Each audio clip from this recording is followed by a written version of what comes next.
शांतिक एवं पौष्टिक कर्मों तथा नवग्रह शांति की विधि का वर्णन। युधिष्ठिर ने कहा, भगवान आप सर्वज्ञ हैं, इसलिए आप ये बताने की कृपा करें कि संपूर्ण कामनाओं की अविचल सिद्धि के लिए शांतिक एवं पौष्टिक कर्मों का अनुष्ठान किस प्रकार करना चाहिए। भगवान श्री कृष्ण बोले, राजन, लक्ष्मी की कामना वाले तथा शांति के अभिलाषी तथा वृष्टि, दीर्घायु और पुष्टि की इच्छा से युक्त मनुष्य को ग्रह यज्ञ का समारंभ करना चाहिए।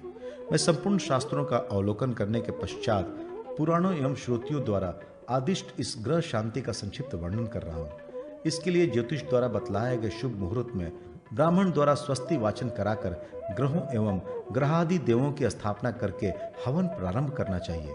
पुराणों एवं श्रुतियों के ज्ञाता विद्वानों ने 3 प्रकार के ग्रह यज्ञ बतलाए हैं। पहला 10,000 आहुतियों का अयुद्ध होम, उससे बढ़कर दूसरा 1,00,000 आहुतियों का लक्ष्य होम तथा संपूर्ण कामनाओं का फल प्रदान करने वाला तीसरा 1 करोड़ आहुतियों का कोटि होम होता है। 10,000 आहुतियों वाला ग्रह यज्ञ नवग्रह यज्ञ कहलाता है। इसकी विधि जो पुराणों एवं श्रुतियों में बतलाई गई है, प्रथम मैं उसका वर्णन कर रहा हूँ। यजमान मंडप निर्माण के बाद हवन कुंड की पूर्वोत्तर दिशा में स्थापना के लिए एक वेदी का निर्माण कराए, जो 2 बीता लंबी चौड़ी, 1 बीता ऊंची, 2 परिधियों से सुशोभित और चौकोर हो। उसका मुख उत्तर की ओर हो। पुनः कुंड में अग्नि की स्थापना करके उस वेदी पर देवताओं का आवाहन करें। इस प्रकार उस पर 32 देवताओं की स्थापना करनी चाहिए। सूर्य, चंद्र, मंगल, बुध, बृहस्पति, शुक्र, शनि, राहु, केतु ये लोगों के हितकारी ग्रह कहे गए हैं। इन ग्रहों की प्रतिमा क्रमशः तांबा, स्फटिक, रक्तचंदन, स्वर्ण, चांदी तथा लोहे से बनानी चाहिए।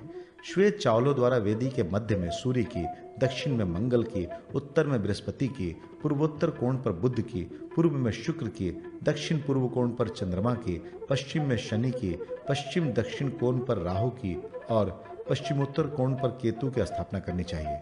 इन सभी ग्रहों में सूर्य के शिव, चंद्रमा के पार्वती, मंगल के स्कंद, बुध के भगवान विष्णु, बृहस्पति के ब्रह्मा, शुक्र के इंद्र, शनिश्चर के यम, राहु के काल और केतु के चित्रगुप्त आदि देवता माने गए हैं।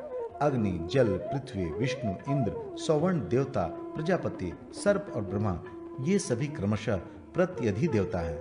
इनके अतिरिक्त विनायक, दुर्गा, वायु, आकाश, सावित्री, लक्ष्मी तथा उमा को उनके पति देवताओं के साथ और अश्वनी कुमारों का भी व्याहत्यों के उच्चारण पूर्वक आवाहन करना चाहिए। उस समय मंगल सहित सूर्य को लाल वर्ण का, चंद्रमा और शुक्र को श्वेत वर्ण का, बुध और बृहस्पति को पीत वर्ण का, शनि और राहु को कृष्ण वर्ण का तथा केतु को धूम्र वर्ण का जानना और ध्यान करना चाहिए। बुद्धिमान यज्ञकर्ता जो ग्रह जिस रंग का हो उसे उसी रंग का वस्त्र और फूल समर्पित करे। सुगंधित धूप दे। पुनः फल पुष्प आदि के साथ सूर्य को गुड़ और चावल से बने हुए खीर का, चंद्रमा को घी और दूध से बने हुए पदार्थ का, मंगल को गोजिया का, बुध को क्षीर षष्टिक दूध में पके हुए साठी के चावल का, बृहस्पति को दही भात का, शुक्र को घी भात का, शनिश्चर को खिचड़ी का, राहु को अश्रृंगी नामक लता के फल के गुदा का और केतु को विचित्र रंग वाले भात का नैवेद्य अर्पण करके सभी प्रकार के भक्ष्य पदार्थों द्वारा पूजन करें। वेदी के पूर्वोत्तर कोण पर छिद्र रहित कलश की स्थापना करें। उसे दही और अक्षत से सुशोभित करें। आम्र के पल्लव से आच्छादित और 2 वस्त्रों से परिवेष्टित करके उसके निकट फल रख दें। उसमें पंचरत्न डाल दें और उससे पंचभंग, पीपल, बरगद, पाकड़, गूलर और आम के पल्लव से युक्त कर दें। उस पर वरुण, गंगा आदि नदियों, सभी समुद्रों और सरोवरों का आवाहन कर स्थापन करें। राजेंद्र, धर्मज्ञ पुरोहितों को चाहिए कि वह हाथीसार, घुड़शाल, चौराहे, बीमवट, नदी के संगम, कुंड और गौशाला की मिट्टी लाकर उसे सर्वौषधि मिश्रित जल से अभिषेक कर यजमान के स्नान के लिए वहां प्रस्तुत कर दे तथा यजमान के पाप को नष्ट करने वाले सभी समुद्र, नदी, नद, बादल और सरोवर यहाँ पधारे, ऐसा कहकर इन देवताओं का आवाहन करें। तत्पश्चात घी, जौ, चावल, तिल आदि से हवन प्रारंभ करें। मदार, पलाश, खैर, चिचिंडा, पीपल, गुलर, शमी, दूब और कुश ये क्रमशः 9 ग्रहों की समिधाएं हैं। इनमें प्रत्येक ग्रह के लिए मधु, घी और दही अथवा पायस से युक्त 108 अथवा 28 आहुतियां प्रदान करनी चाहिए। बुद्धिमान पुरुष को सदा सभी कर्मों में अंगूठे के सिरे से तर्जनी के सिरे तक की माप वाली तथा बरोह, शाखा और पत्तों से रहित समिधाओं की कल्पना करनी चाहिए। परमार्थ वेत्ता यजमान सभी देवताओं के लिए उनके पृथक पृथक मंत्रों का मंद स्वर से उच्चारण करते हुए समिधाओं का हवन करें। अनंतर प्रत्येक देवता के लिए उसके मंत्र द्वारा हवन करना चाहिए। ब्राह्मण को आ कृष्णेन रजसा इस मंत्र का उच्चारण कर सूर्य को आहुति देना चाहिए। पुनः इमं देवा इस मंत्र से चंद्रमा को आहुति दे। मंगल के लिए अग्नि मूर्धा इस मंत्र से आहुति दे। बुध के लिए उद्बुधस्व और देवगुरु बृहस्पति के लिए बृहस्पति अति ये मंत्र माने गए हैं। शुक्र के लिए अन्नात्परि और शनिश्चर के लिए शंग नो देवीर्भष्टीय इस मंत्र से आहुति दे। राहु के लिए कया नश्चित्र यह मंत्र कहा गया है तथा केतु की शांति के लिए केन्तु कृण्वन इस मंत्र का उच्चारण करना चाहिए। चरु आदि हवनीय पदार्थों में घी मिलाकर मंत्रोच्चारण पूर्वक हवन करना चाहिए। तत्पश्चात व्याहत्यों का उच्चारण करके घी की 10 आहुतियां अग्नि में डालें। पुनः श्रेष्ठ ब्राह्मण उत्तराभिमुख अथवा पूर्वाभिमुख बैठकर प्रत्येक देवता के मंत्रोच्चारण पूर्वक चरु आदि पदार्थों का हवन करे। फिर आ वो राजान मध्य वरस्य रुद्र इस मंत्र का उच्चारण कर रुद्र के लिए हवन और बलि देनी चाहिए।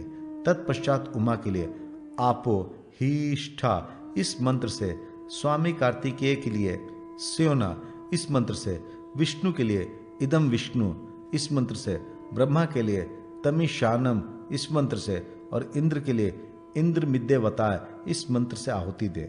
इस प्रकार यम के लिए आयम गौ इस मंत्र से हवन बतलाया गया है और काल के लिए ब्रह्मजज्ञानम ये मंत्र प्रशस्त माना गया है। अग्नि के लिए अग्निम द्रुत वणिम है यह मंत्र बतलाया गया है। वरुण के लिए उद्दुतम वरुण पाशम यह मंत्र कहा गया है। वेदों में पृथ्वी के लिए पृथिव्यंतरिक्षम इस मंत्र का पाठ है। विष्णु के लिए सहस्त्र शीर्षा पुरुष यह मंत्र कहा गया है। हवन समाप्त हो जाने पर 4 ब्राह्मण अभिषेक मंत्रों द्वारा उसी जलपूर्ण कलश से पूर्व अथवा उत्तर मुख करके बैठे हुए यजमान का अभिषेक करें और ऐसा कहें, ब्रह्मा विष्णु और महेश्वर ये देवता आपका अभिषेक करें। जगदीश्वर वसुदेव नंदन श्री कृष्ण, सामर्थ्यशाली संकर्षण बलराम, प्रद्युम्न और अनिरुद्ध ये सभी आपको विजय प्रदान करें। इंद्र, अग्नि, ऐश्वर्यशाली यम, निश्रिति, वरुण, पवन, कुबेर, ब्रह्मा सहित शिव, शेषनाग, दिक्पालगण ये सभी आपकी रक्षा करें। कीर्ति, लक्ष्मी, धृति, मेधा, पुष्टि, श्रद्धा, क्रिया, मति, बुद्धि, लज्जा, शांति, पुष्टि, कांति, तुष्टि ये सभी माताएं जो धर्म की पत्नियां हैं आकर आपको अभिषिक्त करें। सूर्य, चंद्रमा, मंगल, बुध, बृहस्पति, शुक्र, शनिश्चर, राहु और केतु ये सभी ग्रह प्रसन्नता पूर्वक आपको अभिषिक्त करें।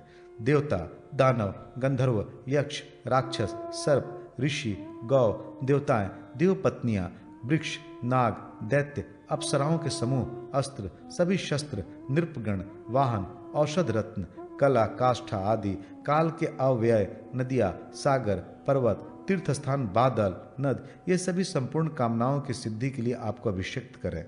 इस प्रकार श्रेष्ठ ब्राह्मणों द्वारा सर्वौषधि एवं संपूर्ण सुगंधित पदार्थों से युक्त जल से स्नान करा दिया जाने के पश्चात सपत्नी के यजमान श्वेत वस्त्र धारण करके श्वेत चंदन का अनुलेप करें और विस्मय रहित होकर शांत चित्त वाले ऋत्विजों का प्रयत्न पूर्वक दक्षिणा आदि देकर पूजन करें तथा सूर्य के लिए कपिला गौ का, चंद्रमा के लिए शंख का, मंगल के लिए भार वहन करने में समर्थ एवं ऊंचे डील वाले लाल रंग के बैल का, बुध के लिए स्वर्ण का, बृहस्पति के लिए एक जोड़ा पीले वस्त्र का, शुक्र के लिए श्वेत रंग के घोड़े का, शनिश्चर के लिए काली गौ का, राहु के लिए लोहे की बनी हुई वस्तु का और केतु के लिए उत्तम बकरे का दान विधान है। यजमान को ये सारी दक्षिणाएं स्वर्ण के साथ अथवा स्वर्ण निर्मित मूर्ति के रूप में देनी चाहिए अथवा जिस प्रकार गुरु पुरोहित प्रसन्न हो उनके आज्ञा अनुसार सभी ब्राह्मणों को सुवर्ण से अलंकृत गौएं अथवा केवल स्वर्ण दान करना चाहिए। पर सर्वत्र मंत्रोच्चारण पूर्वक ही इन सभी दक्षिणाओं को देने का विधान है। दान देते समय सभी देय वस्तुओं से पृथक पृथक इस प्रकार प्रार्थना करनी चाहिए, कपिले तुम रोहिणी रूप हो, तीर्थ एवं देवता तुम्हारे स्वरूप हैं तथा तुम संपूर्ण देवों की पूजनीया हो, अतः मुझे शांति प्रदान करो। शंख तुम पुण्यों के भी पुण्य और मंगलों के भी मंगल हो। भगवान विष्णु ने तुम्हें अपने हाथ में धारण किया है, इसलिए तुम मुझे शांति प्रदान करो। जगत को आनंदित करने वाले वृषभ तुम वृक्ष रूप में धर्म और अष्टमूर्ति शिव जी के वाहन हो, अतः मुझे शांति प्रदान करो। स्वर्ण तुम ब्रह्मा के आत्म स्वरूप, अग्नि के स्वर्ण में बीज और अनंत पुण्य के प्रदाता हो, अतः मुझे शांति प्रदान करो। 2 पीले वस्त्र अथवा पीताम्बर भगवान श्री कृष्ण को परम प्रिय है, इसलिए विष्णु उसको दान करने से आप मुझे शांति प्रदान करें। अश्व तुम अश्व रूप से विष्णु हो, अमृत से उत्पन्न हुए हो तथा सूर्य एवं चंद्रमा के नित्य वाहन हो, अतः मुझे शांति प्रदान करो। पृथ्वी, तुम समस्त धेनु स्वरूपा, कृष्ण नाम वाली और सदा संपूर्ण पापों का हरण करने वाली हो, इसलिए मुझे शांति प्रदान करो। लौ, चूंकि विश्व के सभी संपादित होने वाले लौह कर्म, हल एवं अस्त्र आदि सारे कार्य सदा तुम्हारे ही अधीन है, इसलिए तुम मुझे शांति प्रदान करो।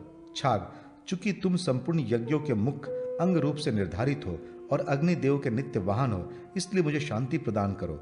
गौ, चूंकि गौओं के अंगों में 14 भुवन निवास करते हैं, इसलिए तुम मेरे लिए यह लोक एवं पर लोकों में भी कल्याण प्रदान करो। जिस प्रकार भगवान केशव तथा शिव की शैया कभी शून्य नहीं रहती, बल्कि लक्ष्मी तथा पार्वती से सदा सुशोभित रहती है, वैसे ही मेरे द्वारा भी दान की गई शैया जन्म जन्म में सुख से संपन्न रहे। जैसे सभी रत्नों में समस्त देवता निवास करते हैं, वैसे ही रत्न दान करने से वे देवता मुझे शांति प्रदान करें।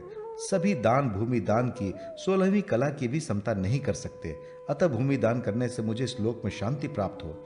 इस प्रकार कृपणता छोड़कर भक्ति पूर्वक रत्न, सुवर्ण, वस्त्र समूह, धूप, पुष्पमाला और चंदन आदि से ग्रहों की पूजा करनी चाहिए। राजन, अब आप भक्ति पूर्वक ग्रहों के स्वरूपों को सुने। चित्र प्रतिमादि विधानों में सूर्यदेव की जो 2 भुजाएं निर्दिष्ट हैं, वे कमल के आसन पर विराजमान रहते हैं। उनके दोनों हाथों में कमल सुशोभित रहते हैं। उनकी कांति कमल के भीतरी भाग की सी है और वे 7 घोड़ों तथा 7 रस्सियों से जुते रथ पर आरूढ़ रहते हैं। चंद्रमा गौरवर्ण, श्वेत वस्त्र और श्वेत अश्वयुक्त है तथा उनके आभूषण भी श्वेत वर्ण के हैं।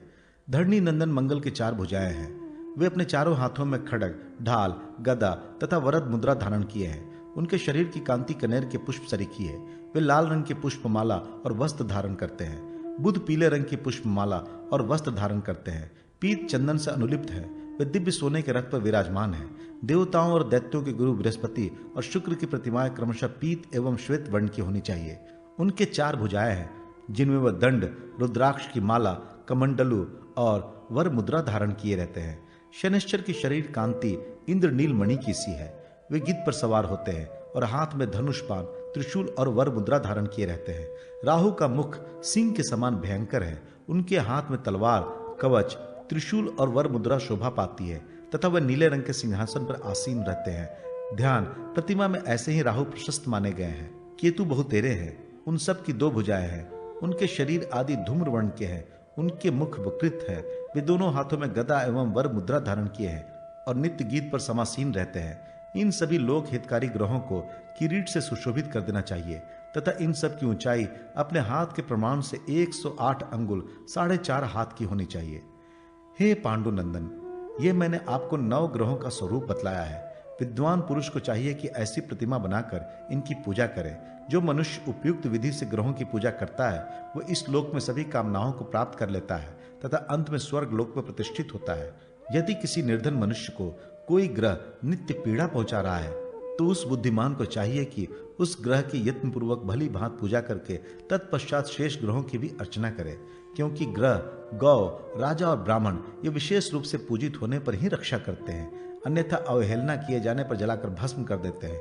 इसलिए वैभव की अभिलाषा रखने वाले मनुष्य को दक्षिणा से रहित यज्ञ नहीं करना चाहिए, क्योंकि भरपूर दक्षिणा देने से यज्ञ का प्रधान देवता भी संतुष्ट हो जाता है।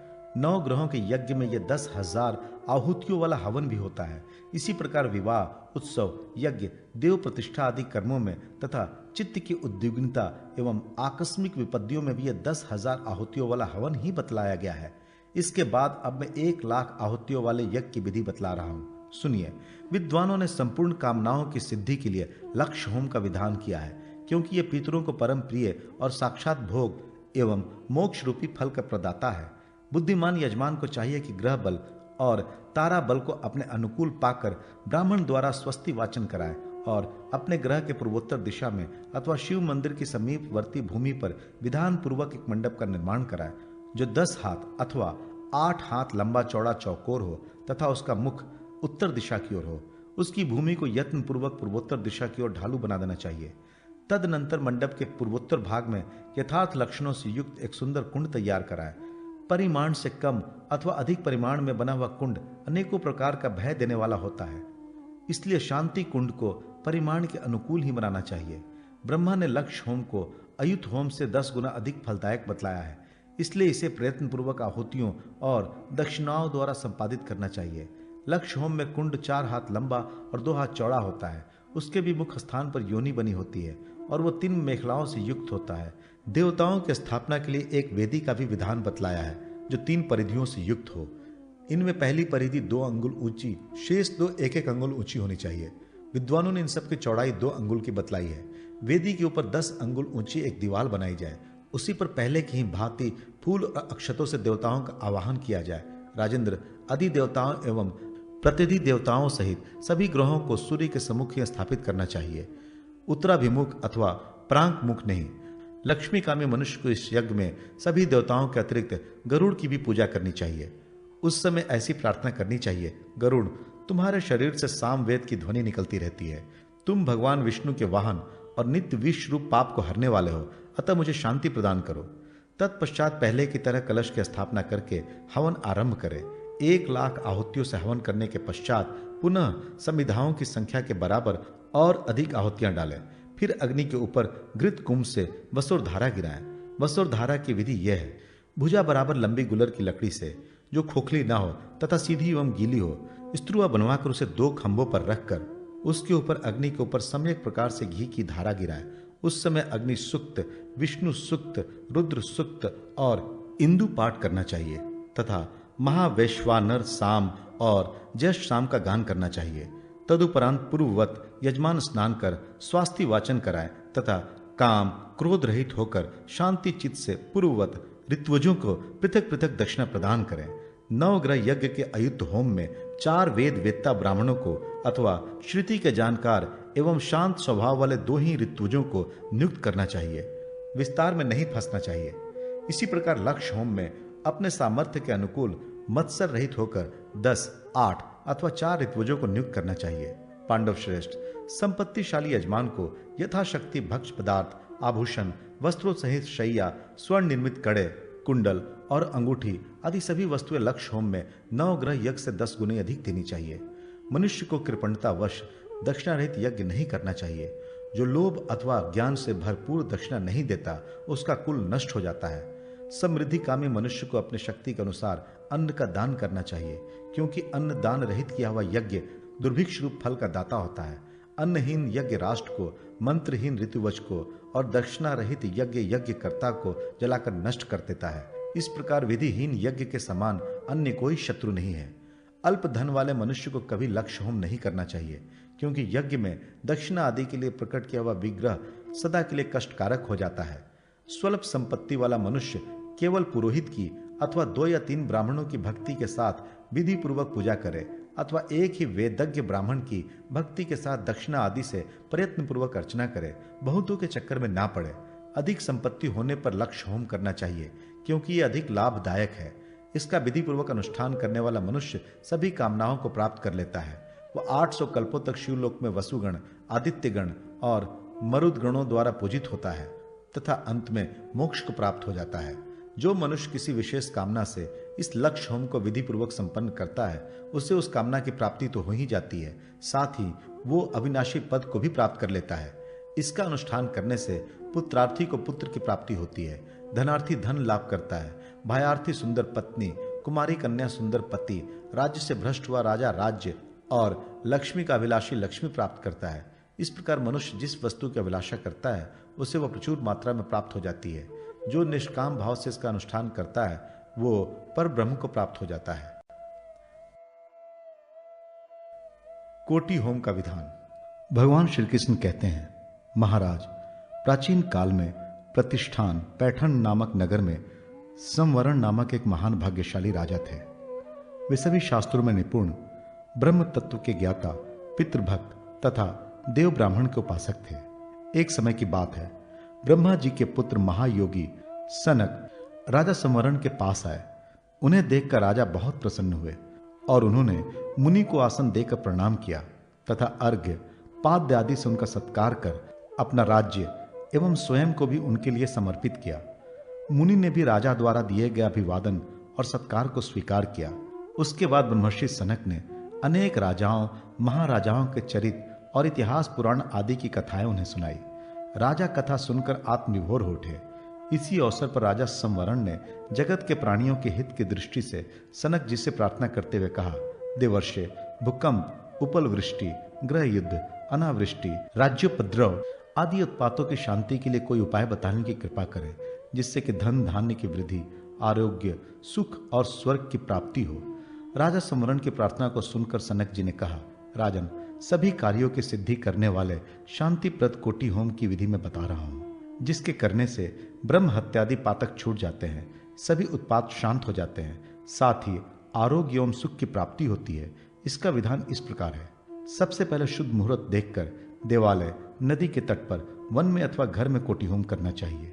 सर्वप्रथम वेद वेत्ता ब्राह्मण का वर्ण कर गंध, अक्षत, पुष्प, माला, वस्त्र, आभूषण आदि से उनका पूजन कर इस प्रकार प्रार्थना करनी चाहिए।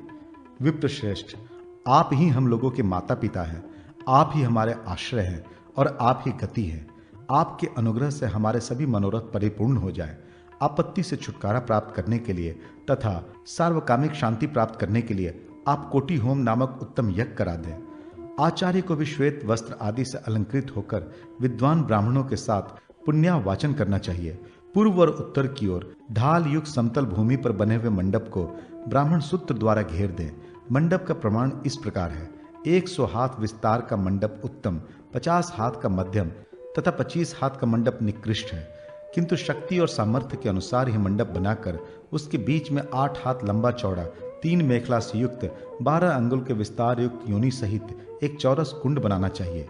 कुंड के पूर्व दिशा में 4 हाथ लंबी चौड़ी वेदी बनाए, जो 1 हाथ ऊंची हो। उसमें सभी देवताओं को स्थापित करें। मंडप की भूमि को गोबर मिट्टी से अच्छी तरह लीप कर 5 पल्लवों से सुसज्जित जल पूर्ण 14 कलशों को स्थापित करना चाहिए। मंडप के ऊपर वितान और तोरण लगाना चाहिए। सब सामग्री एकत्रित कर पुण्यावाचन, स्वास्ति वाचन, जय शब्द पूर्वक शुद्ध दिन से पुरोहित को हवन प्रारंभ कर देना चाहिए। मंडप के पूर्व में ब्रह्मा, मध्य में विष्णु, पश्चिम में रुद्र, उत्तर में वसु, ईशान में ग्रह, अग्निकोण में मरुत और शेष दिशाओं में लोकपालों की वेदियों पर स्थापना करें। गंध, अक्षत, पुष्प, धूप, दीप, नैवेद्य आदि से वैदिक और पौराणिक मंत्रों द्वारा सबका अलग अलग पूजन और प्रार्थना करें। इसके पश्चात वेद पाठी ब्राह्मणों सहित विधान पूर्वक कुंड का संस्कार करें। कुंड में अग्नि प्रज्वलित कर उस अग्नि का नाम घृताशीर्ष रखें। विद्यावृद्ध, वयोवृद्ध, गृहस्थ, जितेंद्रिय, स्वकर्मनिष्ठ, शुद्ध और ज्ञान शक्ति संपन्न 100 ब्राह्मणों को हवन के लिए नियुक्त करें, अथवा जिस संख्या में उत्तम ब्राह्मण उपलब्ध हो उनका ही वरण करना चाहिए। इसके बाद पंचमुख अग्नि का ध्यान करना चाहिए। नाम सहित उसकी 7 जिह्वाओं की पूजा करनी चाहिए। धुआं युक्त अग्नि में हवन करना व्यर्थ होता है, इसलिए प्रज्वलित अग्नि में ही हवन करना चाहिए। ऋग्वेदी ब्राह्मणों को पूर्वाभिमुख, यजुर्वेदी को उत्तराभिमुख, सामवेदी को पश्चिमाभिमुख और अथर्वण वेदी ब्राह्मण को दक्षिणाभिमुख बैठकर आघार और आज्य भाग की आहुतियां देनी चाहिए। पहले ब्रह्मा का स्थापन कर इस कर्म को आरंभ करना चाहिए। आदि में प्रणव लगाकर अंत में स्वाहा शब्द का उच्चारण कर व्याहतियों से हवन करना चाहिए। घी, काला तिल तथा जौ मिलाकर पलाश की समिधाओं से कोटि होम करना चाहिए। 1000 आहुति पूर्ण होने पर पूर्णाहुति करनी चाहिए। पुनः उसी प्रकार हवन करना चाहिए। इस विधि से कोटि होम करना चाहिए। इसमें 10,000 बार पूर्णाहुतियां दी जाती है। इसमें सभी ब्राह्मणों और यजमान को काम, क्रोध आदि दोषों से दूर रहना चाहिए। कोटि होम की विधि को सुनकर राजा संवरण ने कहा कि महर्षि, इस कोटि होम में बहुत अधिक समय लगेगा। इतने दिन तक संयम से रहना बहुत ही कठिन कार्य है, इसलिए कृपा कर आप कोटि होम की संक्षिप्त विधि बताने का कष्ट करें, जिससे कम समय में ही यह निर्विघ्न पूर्ण हो जाए। राजा के इस प्रकार के वचन को सुनकर सनक मुनि ने कहा, राजन, कोटि होम 4 प्रकार का होता है: शतमुख, दशमुख, द्विमुख और एकमुख। समयानुसार इन चारों में से जो भी होम हो सके वही करना चाहिए। 1 हाथ प्रमाण वाले उत्तम 100 कुंड बनाकर प्रत्येक कुंड पर एक एक ब्राह्मण को, अथवा समय कम रहने पर प्रत्येक कुंड पर 10-10 ब्राह्मणों को हवन के लिए नियुक्त करें। एक कुंड में अग्नि का संस्कार कर उसी अग्नि को अन्य कुंडों में भी प्रज्वलित करना चाहिए। इस विधि द्वारा जो हवन किया जाता है उससे एक ही कोटि होम होता है, जो शतमुख होम कहलाता है। यदि समय का अभाव ना हो तो 10 कुंड बनाकर प्रत्येक कुंड पर 20-20 ब्राह्मण हवन के लिए नियुक्त करने चाहिए। यह दशमुख नामक कोटि होम है। यदि महीने 2 महीने का समय हो तो 2 कुंड बनाकर प्रत्येक कुंड पर 50-50 ब्राह्मणों को हवन के लिए आमंत्रित करना चाहिए। ये द्विमुख कोटि होम है।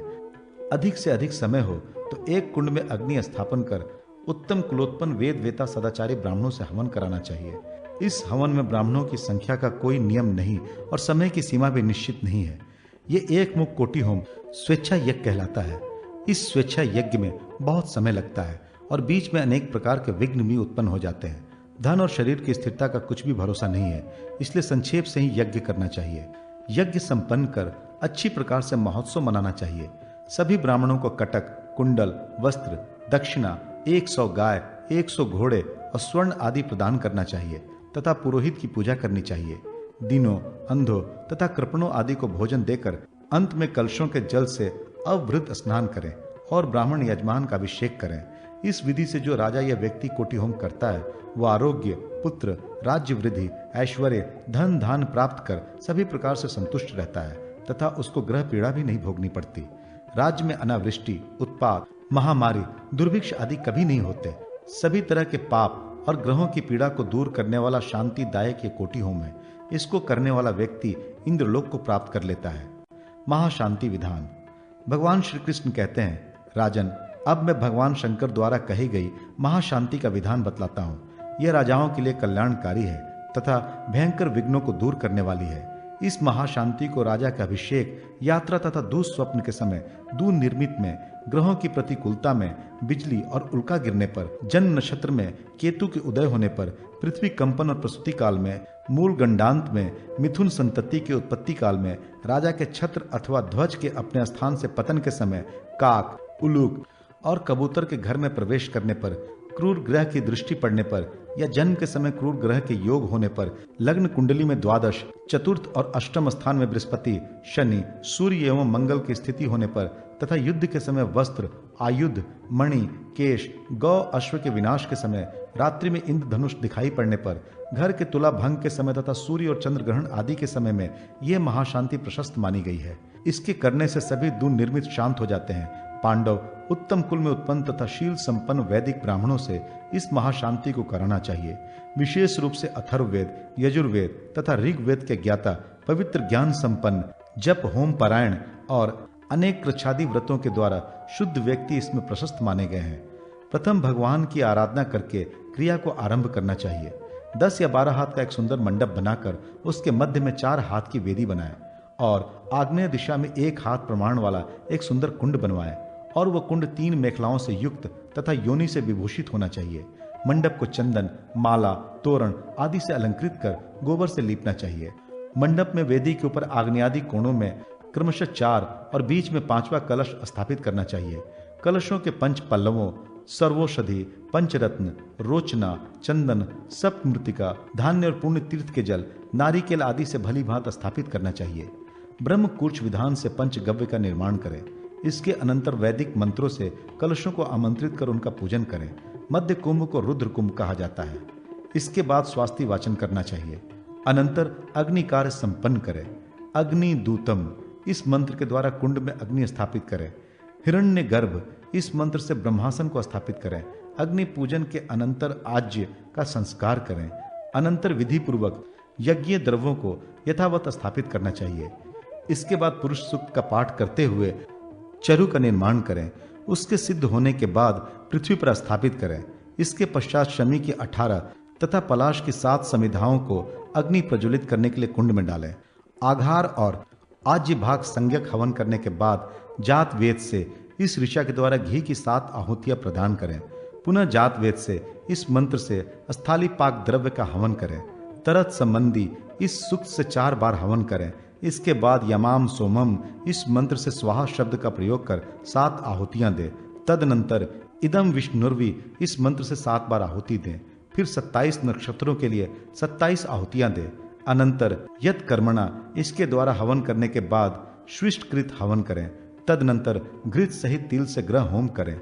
इसके बाद प्रायश्चित निमित्तिक हवन करके होम कर्क को समाप्त करें। तदनंतर श्रेष्ठ द्विज यजमान के दूर निर्मित की शांति के लिए 5 कलशों के जल से मंत्रों के द्वारा यथाक्रम अभिषेक करें। सहस्त्राक्षेण इस मंत्र से प्रथम कलश के जल से सतायुषा द्वारा द्वितीय कलश के जल से सजोषा इस मंत्र से तृतीय कलश के जल से विश्वानी देव इस मंत्र से चतुर्थ कलश के जल से तथा रीतमस्तु इस मंत्र से पंचम कलश के जल से अभिषेक करें। इसके बाद नमोस्तु सर्वभूतेभ्य इस मंत्र से दिशाओं को बलि नैवेद्य प्रदान करें। यजमान के स्नान करने के समय ब्राह्मणगण शांति का पाठ करें। चारों ओर शांति जल से जल की धारा गिराएं। अंत में पुण्यावाचन पूर्वक शांति कर्म को संपन्न करें। ब्राह्मणों को यथाशक्ति भूमि, स्वर्ण, वस्त्र, शैया, आसन एवं दक्षिणा दें। दीन, अनाथ, विशिष्ट श्रोतियों को भी भोजन आदि प्रदान करना चाहिए। ऐसा करने से आयु की वृद्धि और शत्रु पर तत्क्षण विजय प्राप्त होती है तथा पुत्र लाभ होता है। जैसे शस्त्रों का प्रहार कवच से हट जाता है, वैसे ही देवी विघ्न भी इस शांति कर्म से दूर हो जाते हैं। अहिंसक, इंद्रिय संयमी, धर्म से धन अर्जित करने वाला, दया और दक्षिणा से युक्त व्यक्ति के लिए सभी ग्रह अनुकूल हो जाते हैं। विनायक शांति। महाराज युधिष्ठिर ने कहा, देवेश, विभो, अब आप विनायक शांति की विधि मुझे बताएं, जिसके करने से सभी मानव समस्त आपत्तियों से मुक्त हो जाते हैं। भगवान श्री कृष्ण बोले, राजन, विनायक के प्रिय श्रेष्ठ शांति का मैं वर्णन करता हूँ। इसके आचरण से सभी अरिष्ट नष्ट हो जाते हैं। ये विनायक शांति संपूर्ण विघ्नों को दूर करने के लिए की जाती है। स्वप्न में जल में अवगाहन करना, मुंडित सिरों तथा गेरुआ वस्त्र को देखना, मस्तक रहित शव, बिना किसी कारण के दुखी होना, कार्य में असफल हो जाना इत्यादि विनायक द्वारा गृहीत होने पर ही दिखाई देते हैं। विनायक द्वारा गृहीत हो जाने पर राजपुत्र राज्य को प्राप्त नहीं कर सकता, कुमारी पति नहीं प्राप्त कर सकती, गर्भिणी पुत्र और श्रोत्रिय आचार्यत्व को प्राप्त नहीं कर पाता, विद्यार्थी पढ़ नहीं पाता, व्यापारी व्यापार में लाभ नहीं कर पाता और कृषक कृषि कार्य में सफल नहीं होता।